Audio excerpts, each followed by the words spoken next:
Dituliskan dalam catatan sejarah, Kerajaan Sriwijaya adalah kerajaan yang bercorak Buddha di Sumatera Selatan. Diperkirakan mulai berdiri sejak abad ke-7 Masehi. Berdasarkan catatan dari Bisu Tesing, Tiongkok yang pernah mengunjungi Sriwijaya, kerajaan ini telah berdiri pada tahun 670 Masehi yang dipimpin oleh seorang raja Dapuntah yang Srijayansa. Nama Sriwijaya dalam bahasa Sanskerta berarti cahaya kemenangan, yang diambil dari kata Sri berarti cahaya dan Wijaya berarti kemenangan. Kerajaan Sriwijaya adalah salah satu kerajaan terbesar dan berpengaruh di Nusantara maupun Asia Tenggara. Dengan kekuatan armada lautnya yang besar, Kerajaan Sriwijaya menaklukkan Nusantara serta membentangkan pengaruhnya sampai ke Thailand, Kamboja, Semenanjung Malaya, bahkan menjalin hubungan hingga ke India. Bukti-bukti tentang kerajaan Sriwijaya yang berkembang sekitar abad ke-14 ini berasal dari beberapa prasasti yang ditemukan di Bangka, Ligor, Malaysia, dan Nalanda, India.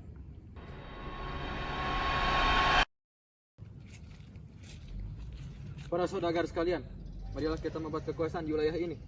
Jika kami bersedia, keuntungan apa yang akan kami dapatkan, Baginda? Saya menjanjikan kemakmuran atas nama Kerajaan Sriwijaya.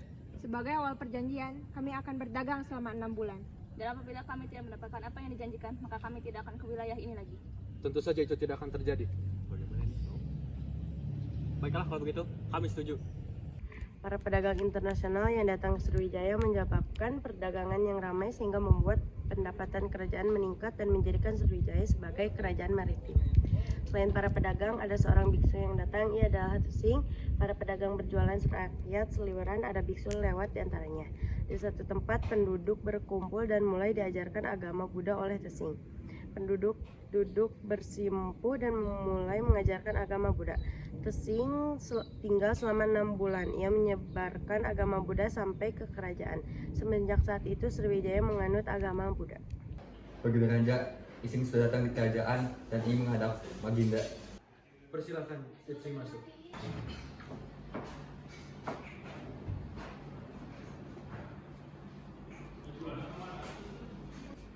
Baginda, saya bernama Itsing dari Tiongkok. Saya ingin mengajarkan agama Buddha di wilayah ini. Mengapa kau ingin mengajarkan agama Buddha di wilayah ini? Saya ingin mengajak berbuat kebajikan dan mendekatkan diri kepada Tuhan. Apa yang diajarkan dalam agama Buddha?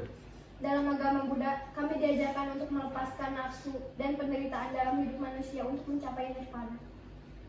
Baiklah, saya izinkan kamu untuk mengajarkan agama Buddha di wilayah ini.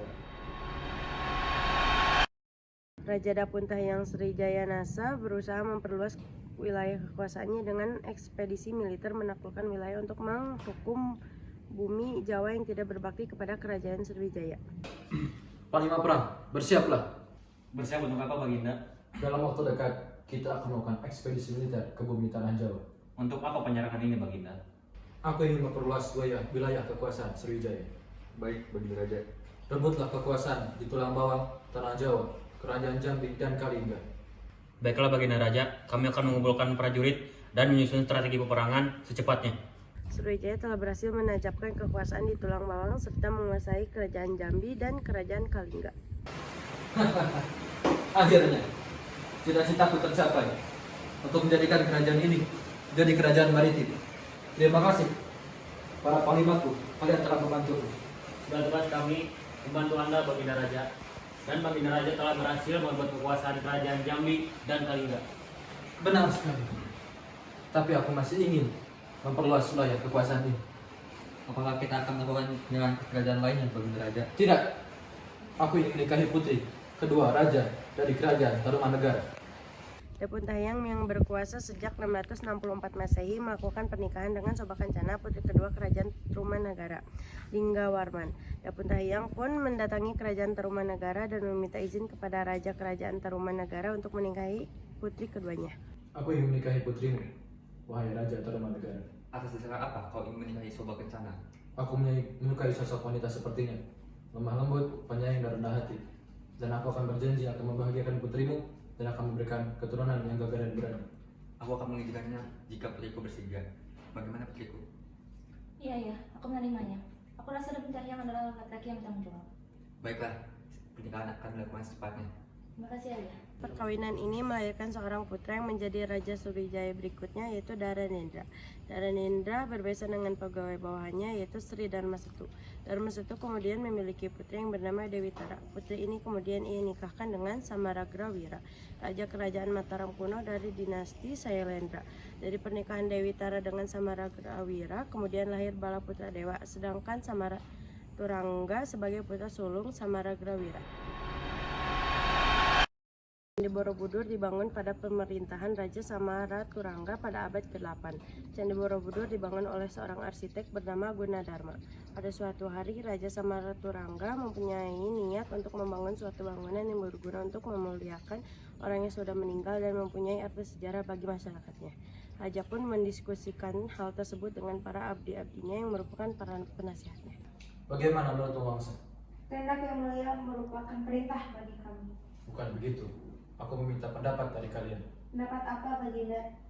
Aku memiliki niat untuk membuat suatu bangunan yang bisa memuliakan untuk orang yang sudah meninggal dan mempunyai arti sejarah bagi masyarakat kita.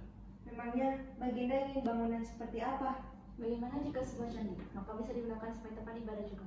Di mana Baginda ingin membangun candi tersebut? Saya juga masih memikirkan tentang hal itu. Apakah kalian ada pendapat? Saya punya pendapat, Baginda.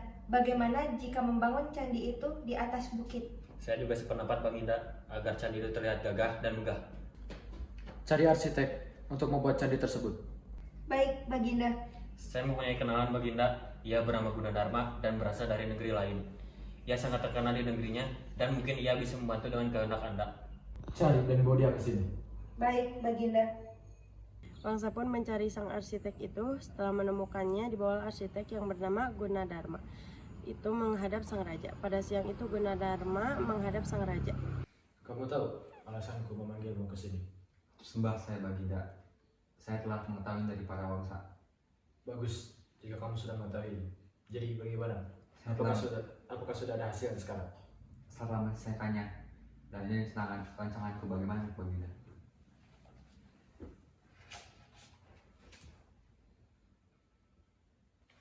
Rancanganmu ini telah sesuai. Tapi tolong tambahkan sedikit tulisan tentang kehidupan masyarakatku dan ajaran Buddha. Baik, saya akan menambahkan semua itu Baginda. Bagus, kerjakan dengan baik. Baik, saya akan melakukannya sebaik mungkin.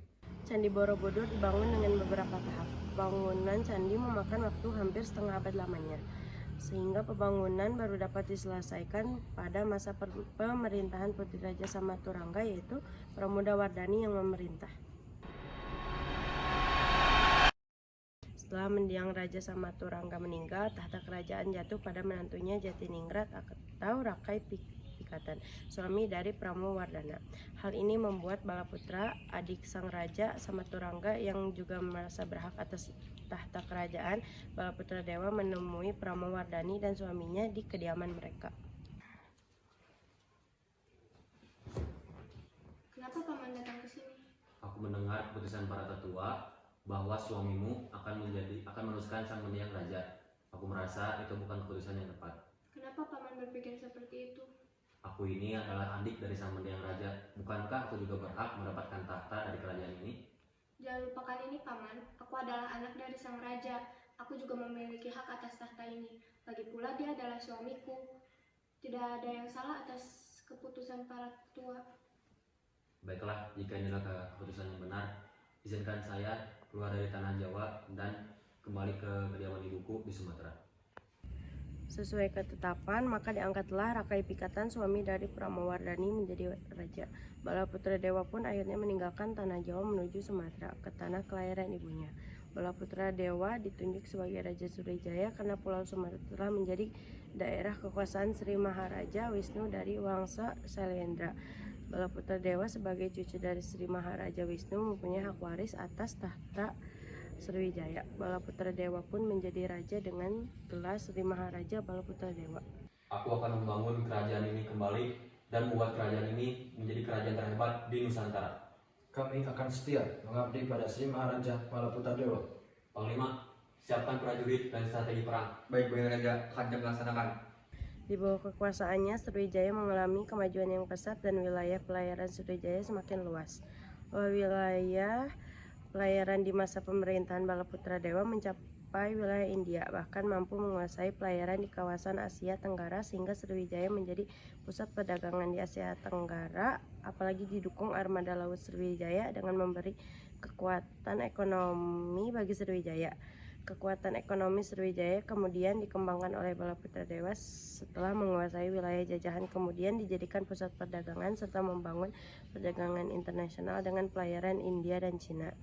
Di masa kepemimpinan Sri Maharaja Balaputradewa, Sriwijaya dikenal sebagai kerajaan maritim, pusat pendidikan agama Buddha dan pusat perdagangan di Asia Tenggara.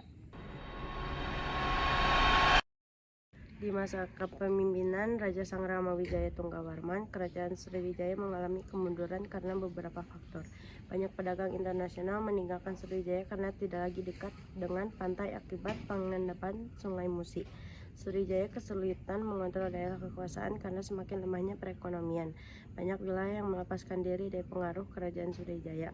Hal ini dibarengi dengan serangan kerajaan Chola Mandala dari India yang dipimpin oleh Rajendra Chola I. Pengawal, panggilkan Perdana Menteri. Baik, Baginda. Siapkan pasukan, kita akan pergi ke Nusantara dan menyerang kerajaan Sriwijaya. Apa kamu yakin, Kakanda? Tentu saja Ratuku, aku ingin merebut wilayah perdagangan yang dikuasai oleh kerajaan Sriwijaya. Baik, Kakanda. Jika keputusanmu sudah bulat. Kalau begitu, izinkan saya berdiri untuk mempersiapkan pasukan. Pada tahun 1025 Masehi, kerajaan Chola Mandala melancarkan serangan ke kerajaan Sriwijaya. Raja Sangrama Wijaya Tunggawarman ditahan pihak Chola Mandala. Salam tuanku, hamba datang membawa kabar buruk. Kabar buruk apa lagi? Bukankah dengan kekacauan yang ada di kerajaan kita sudah menjadi kabar buruk bagi kita? Rajendra datang membawa prajuritnya untuk menyerang kerajaan kita, tuanku. Apa? Mengapa mereka bisa masuk ke wilayah daerah kekuasaan kita? Sekarang perintahkan surat prajurit untuk melawan mereka. Baik, tuanku. Lepaskan aku.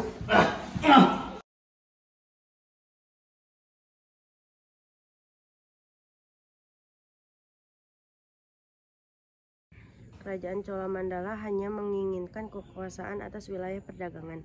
Terjadi perjanjian antara Raja Rajendra dan Raja Sangrama Wijaya untuk menyerahkan wilayah perdagangan dan membebaskan para tawanan. Dan yang terakhir, serangan dari kerajaan Majapahit menyebabkan runtuhnya kerajaan Sriwijaya hingga tinggal nama dan peninggalnya.